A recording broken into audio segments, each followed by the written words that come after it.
首先，让我们欢迎来自马来西亚槟城大山脚的刘雪妹同修与我们分享，在修习心灵法门之后，身体多处宿疾和情绪抑郁等问题不药而愈，观世音菩萨有求必应，让我们掌声欢迎。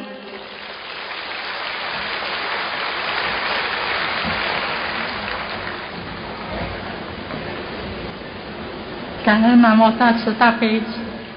救苦救难广大灵感观世音菩萨，感恩诸位佛菩萨和龙天护法，感恩卢台长。我是马来西亚的刘雪妹，我是从2015年6、7月才开始学心灵法门的3大法宝：念经、许愿、放生。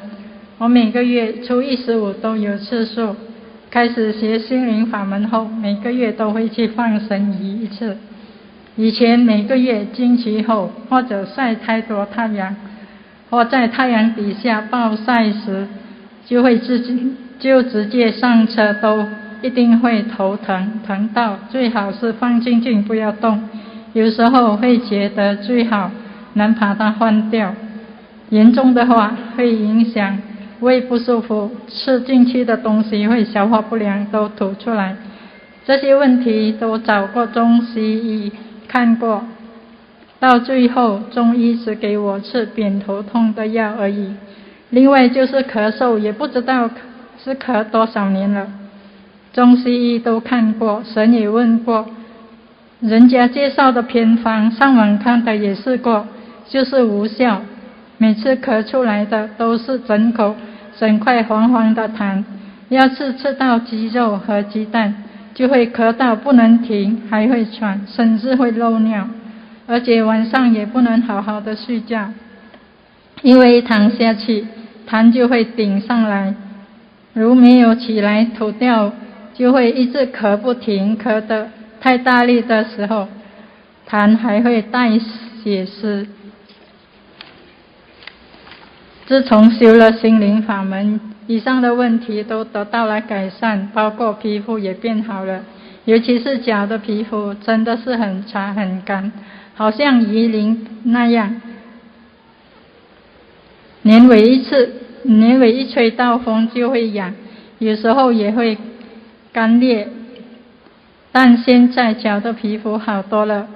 在完全如素后，这些问题在不知不觉中也受到控制了。头偶尔还会有些疼，但是很快就会好，不用再吃药了。喉咙有时候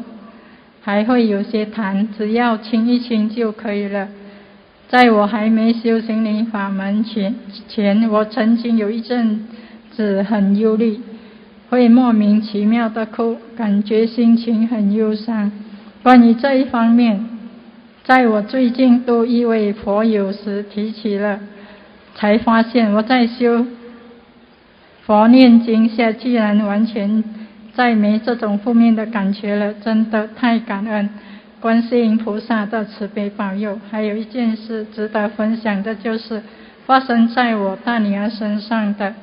就是她对于她这份工作年多的事业很压力，很不开心，面对上司的问题。过后我每天帮他念49遍解结咒，祈求菩萨保佑他。几个月后竟然改善了许多，再也没有见我大女儿说工作压力了，反而是比以前快乐了许多。真的太感动，太法喜了，观世音菩萨真的太慈悲了，心灵法门真的是真实不虚啊！希望在座的每一位还没有开始念经的你们，如果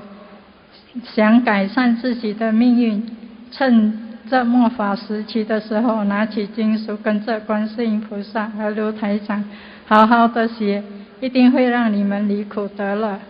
再次感恩南无大慈大悲救苦救难广大灵感观世音菩萨，感恩诸位佛菩萨和龙天护法，感恩卢台长。